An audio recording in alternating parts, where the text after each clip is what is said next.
നമ്മുടെ സോയ് കൃഷ്ണനൊക്കെ സീക്രട്ട് ഏജൻറ്റൊക്കെ കണ്ണാപ്പിയൊക്കെ കൃഷ്ണനൊക്കെ സോയ് പുള്ളി വരുന്നുണ്ട്. പുള്ളി തിരിച്ച് വരുന്നുണ്ട്.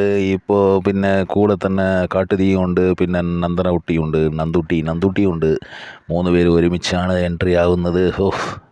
പെങ്ങൾ പാസം, പെങ്ങൾ ബന്ധം, പെങ്ങൾ സ്നേഹം ഭയങ്കരം തന്നെ. പക്ഷേ അത് അപ്രിഷ്യേറ്റ് ചെയ്യേണ്ട ഒരു കാര്യമാണ്. അത് റിയലായിട്ടുള്ള ഒരു റിലേഷൻഷിപ്പാണ് എന്നാണ് തോന്നുന്നത് കാണുമ്പോൾ. നല്ല ഒരു രസമുള്ള ഒരു റിലേഷൻഷിപ്പാണ്. അല്ലാതെ മറ്റേ ഗബ്രി ചപ്രി മറ്റേ ജാസ്മിനും പോലെ അല്ലല്ലോ, ജബ്രി പോലെ അല്ലല്ലോ. മറ്റേ കെട്ടിപ്പിടുത്തവും ബഹളവും മറ്റേ കഴമൂക്കലും എന്താ പറയുക. ഗബ്രി ചായൻ ഇന്നലെ വന്നു. ഗബ്രി വന്നിട്ട് അയ്യോ ഭയങ്കര ക്രിഞ്ചെന്ന് പറഞ്ഞാൽ ഭൂലോക ക്രിഞ്ച്. ഇതൊക്കെ 23 വയസ്സേ ആയിട്ടുള്ളതെന്നാണ് അവൾ പറയുന്നത്, ജോസ്മിൻ. പക്ഷേ അവളുടെ പ്രവൃത്തികളൊക്കെ കാണുമ്പോൾ 23 വയസ്സുകാരിയുടെ പ്രവൃത്തിയല്ല.